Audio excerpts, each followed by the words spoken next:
You found it. Your home for the best content on your favorite team, the Fighting Tigers of LSU. Do us a favor, subscribe to the channel, leave your comments below, and be sure to smash that like button.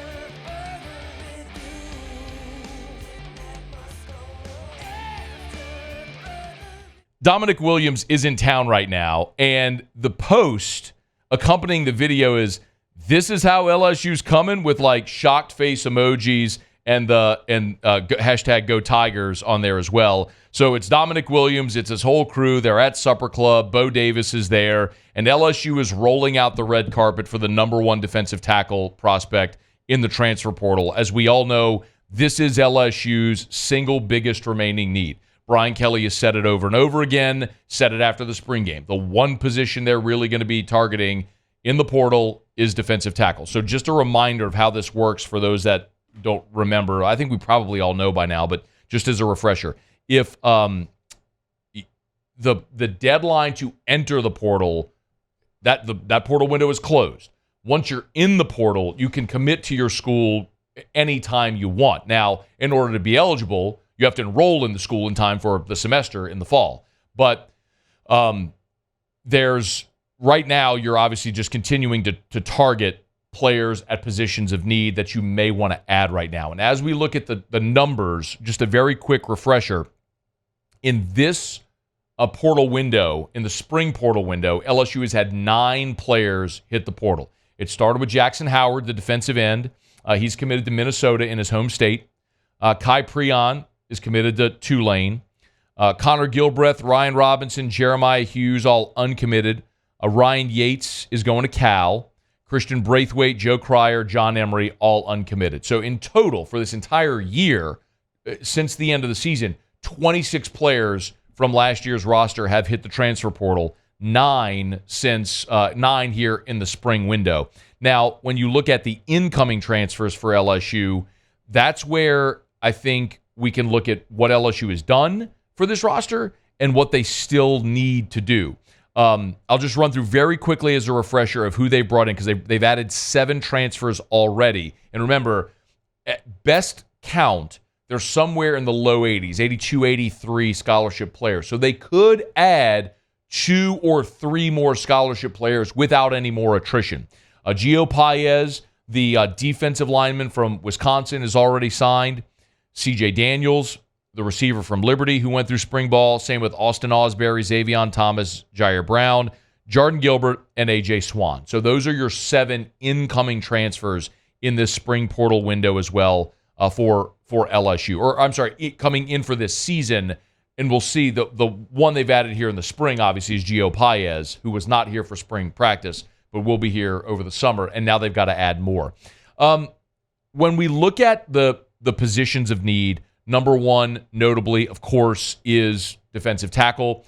You got Dominic Williams on campus right now. Last week, Simeon Barrow from Michigan State was on campus. You have to feel like if you can just split with those 2 guys, if you get one of those guys on your roster, it dramatically improves your probability defensively.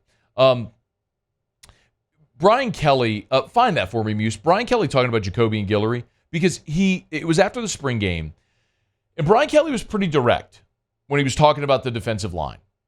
He said that they feel like Jacoby and Guillory is a starter. They need to find the other guy, is kind of how he put it. So if you're looking at your interior defensive line and you know you got one, now you're saying, okay, who's my other guy I could put next to him, and then I can develop rotation behind him. Like the best LSU defensive lines, like the one that always pops into my mind was 2011.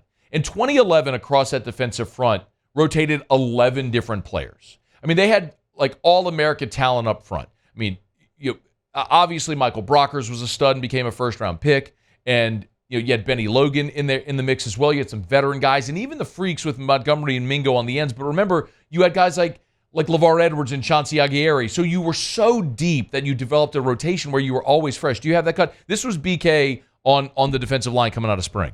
In terms of stopping the run, Jacoby and Guillory has been outstanding. I mean, he's singularly been, I think, in terms of what Bo Davis is looking for, he's been outstanding, and he's been a stalwart. We got to find the other guy, and that's what we're looking for. We're trying to develop that second guy, and then we'll have some depth guys behind him. We got to find the other guy. So if Dominic Williams or Simeon Barrow are the other guy, now you feel like you roll out there, you're starting two. And then you've got Gio Paez, who's a sixth-year guy. And you've got Jalen Lee, who's a fifth-year guy. And you've got Dominic McKinley, five-star, number one defensive tackle in the country coming in. And now all of a sudden you look and you say, okay, we've got a rotation. And we'll see what happens with Kimo Makanaiole if he stays on the defensive side, if he moves back to offense. I don't know. But the point being, it's what BK said. We need to find our other guy. You need to find another starter because you feel like you've got a lot of depth pieces that can rotate. But you got to have the guy that can go play 60, 65% of your defensive snaps in a given game. And when you need to give that guy a breather to get to get a rotation, you have a competent rotation behind him. What you don't want to end up doing is what's happened to LSU in years past. The one that comes to my mind so prominently was that 2013 season. And 2013 was the year where Mettenberger threw for a bajillion yards. He threw for 3,000 yards. It was the first SEC team ever to have a 3,000-yard passer, 1,000-yard rusher, and 2,000-yard receivers. Of course, it was Jeremy Hill, Odell, and Jarvis. Well, that offense was amazing, but the defense was so suspect, and in part it was because you were waiting for Kendall Beckwith to develop an inside backer, but your two starters on the interior defensive line were, Christian Lockett was a sophomore, was a true sophomore, and was your best interior defensive lineman. And then, you had your other interior defensive lineman, I'm blanking on his name, got drafted by the Dolphins from Plaquemine. Gotcha. Devon Gottschall, thank you. So you had true freshman Gottschall, so I totally blanked there. You had two freshmen Gottschall, and you had true sophomore Lockett that were your starting interior defensive linemen. So that was in 14. I said 13. That was in 14. Because that was after Freak Johnson, when Inigo Ferguson went pro. But the point is, you got in such a bad spot because you hadn't built your depth and you didn't have your two guys up front. Start with your two guys and build the depth behind them. And that's what they're looking to do here in 2024. Oddly, 10 years after that last year. A guy like Williams would be a huge part of that, I think, as we all understand. Hey, thanks so much for watching. Please leave your comments. I love to interact. And be sure to hit the red subscribe button below.